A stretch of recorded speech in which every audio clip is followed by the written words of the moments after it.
పేర్ని నాని అడ్డదిడ్డంగా కక్ష సాధింపులు చేస్తున్నాడు చంద్రబాబు నాయుడు గారని ఆరోపిస్తూ ఉన్నాడు.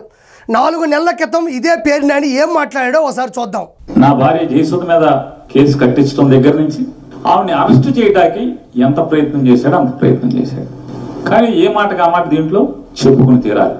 చంద్రబాబు నాయుడు గారు మాత్రం అతను ఎన్నిసార్లు కలిసినా, నాని భార్యను అరెస్ట్ చేద్దామని చెప్పి ఎన్నిసార్లు కలిసినా ఆయన మాత్రం పొరపాటును కూడా మైండ్ ఏమైనా చెడిందంటే ఇంట్లో ఆడవాళ్ళకి అరెస్టులు చేయడం ఏంటి? ఇక్కడ గమనించాలి.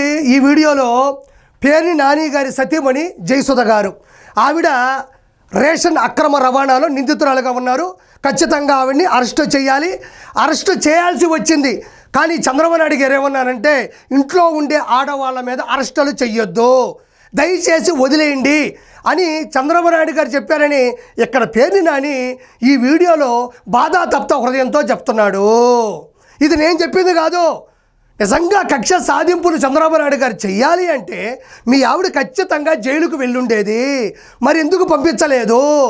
చంద్రబాబు నాయుడు గారు ఇప్పుడు ఒకే ఒక మాట చెప్తారు, ఆడవాళ్ళ జోలికి వెళ్ళొద్దు, ఆడవాళ్ళని ఏమీ అనొద్దు అని చెప్పే చరిత్ర చంద్రబాబు నాయుడు గారిది.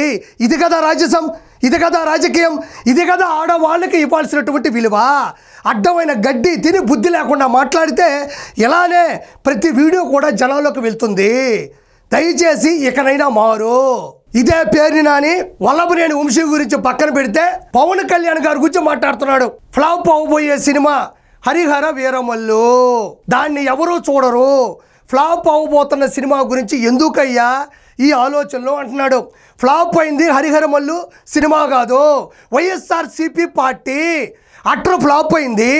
175 థియేటర్లో ఆ సినిమా రిలీజ్ చేస్తే 11 థియేటర్లో కూడా నాసిరకంతో యావరేజ్గా ముందుకెళ్ళింది. నువ్వు హరిహర వీర మల్లు గురించి మాట్లాడబాకు. మల్లు గురించి నీకు అనవసరం. నీకు దిగబోయే ముళ్ళు గురించి ఆలోచించు. ఆ ముళ్ళు జగన్మోహన్ రెడ్డి దిగుతుందా, కొడాలనానికి దిగుతుందా, నీకు దిగుతుందా, నిగిన తర్వాత సెప్టిక్ అవుతుందా అనేది కొంచెం ఆలోచించు. నువ్వు పవన్ కళ్యాణ్ గురించి మాట్లాడతావా? పవన్ కళ్యాణ్ గారి ప్రీ రిలీజ్ ఈవెంట్కి వెళ్తే ఆ జనాల్లో నువ్వు ఉంటే నువ్వు ఎక్కడ ఉంటావని ఎతకడానికి డజన్ డాగ్ స్క్వాడ్ వదిలినా కూడా నువ్వు ఎక్కడా దొరకవు. ఏ తొక్కిసలాట్లో, ఏ తూపులాట్లో ఆడబడిపోయి ఎక్కడ పడిపోయి ఉంటావు కూడా ఎవరికి అర్థం కాని పరిస్థితి. నీకు దమ్ముంటే పవన్ కళ్యాణ్ గారి కాల్ షీట్లు తీసుకోగలవా? ఆయన కాళ్ళు చేతులు పట్టుకున్నా కూడా నీకు కాల్ షీట్లు కూడా రావు. పవన్ కళ్యాణ్ గారి సినిమా గురించి, పవన్ కళ్యాణ్ గారి పార్టీ గురించి మాట్లాడే అర్హత నీకు లేదు. కాబట్టి మనకు వచ్చిన పని చేసుకోవాలి.